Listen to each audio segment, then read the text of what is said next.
ये जो 12 कॉलेजेस की कमेटी बनाई थी, इसका मकसद सिर्फ एक था कि किस तरह से हम जल्दी से जल्दी जो कॉलेजेस में फंड्स की दिक्कत चल रही है उसको सॉल्व करें। इसके लिए हम क्या कर सकते हैं। हम इसके लिए पूरी तरह से मदद करने के लिए तैयार हैं, ऑल आउट जाने को तैयार हैं, किसी लेवल तक जाने को तैयार हैं, ताकि हमारे कॉलेज के किसी भी स्टाफ को, टीचिंग नॉन टीचिंग को, किसी तरह की कोई दिक्कत ना हो।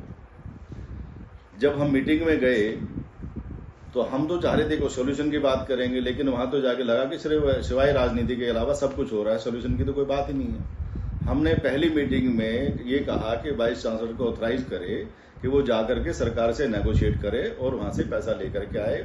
उसके लिए हमारी जहां जरूरत पड़ेगी हम उनके साथ रहेंगे किसी तरह की भी मदद के लिए।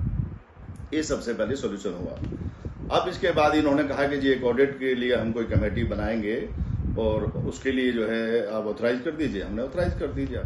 जब ऑडिट की रिपोर्ट आई तो हमने कहा हमें दिखाइए क्या रिपोर्ट है। उन्होंने कहा आपको नहीं दिखाएंगे, आप इसके ऊपर साइन कर दीजिए सिर्फ। ये हमने एक 27 पेज का एक ड्राफ्ट लेटर तैयार किया है।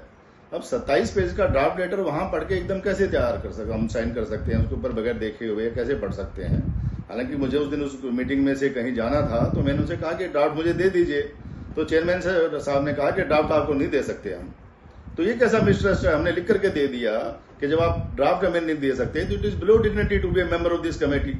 अगर हमारे ऊपर इतना भी ट्रस्ट नहीं है, आप हमें ये कहिए हम इसको मीडिया में नहीं देंगे, हम इसको पब्लिक में सर्कुलेट नहीं करेंगे। You must trust your members, we are ready for it कि हम नहीं करेंगे ये सब कुछ जो था। But he refuse to give it to us. और काफी गर्मा गर्मी के बाद जो है जब मैं मीटिंग छोड़ के जाने लगा तो उन्होंने कहा ठीक है आप लीजिए, एक दिन के लिए इसको पढ़ करके वापस कर दीजिए। जबकि मैंने कहा मैं दिल्ली से बाहर जा रहा हूं तो मेरे पास टाइम नहीं है, अभी मुझे थोड़ा सा टाइम चाहिए उसके लिए। इस तरह की हमारी बातचीत हुई और उसके बाद जो है आने के बाद में हमने वो ड्राफ्ट उनको वापस कर दिया। और सडनली हमारे पास जो था एक फोन आया कि आप यूनिवर्सिटी आइए और ये साइन कर दीजिए, ऐसा जो है चेयरमैन साहब ने कहा है।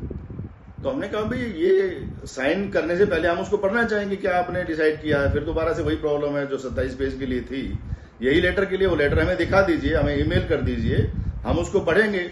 अगर कोई ऑब्जर्वेशन हुई तो वो आपको देंगे, उसको हम साइन कर देंगे। अदरवाइज जो हमने पहले साइन करके दिया है, अगर कोई जल्दी है तो आप इसको हमारा सिग्नेचर मान लीजिए जो हमने उस दिन लिख करके दिया था, और आप इसको प्रोसेस कर दीजिए ताकि कोई डिले ना हो। ये हमने लिख करके दिया है बाकायदा कि हमारे सिग्नेचर जो लास्ट मीटिंग में थे उसको हमारे इसके ऊपर सिग्नेचर मान करके और आप इसको प्रोसेस करें so that there is no further delay.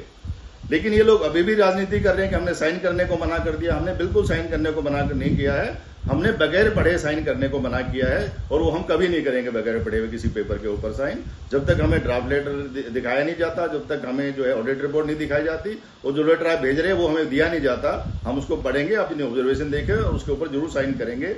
और रही जो है फंड को दिलाने की बात, उसके लिए हम किसी लेवल तक जाने को तैयार हैं, किसी भी सरकार के खिलाफ जाने को तैयार हैं, किसी सरकार से नेगोशिएट करने के लिए तैयार है। हमारी सबसे पहली प्रायोरिटी राजनीति ना करके इन टीचर्स को फंड दिलाना है। इसके अलावा हमारा कोई जो है मकसद नहीं है यूनिवर्सिटी का।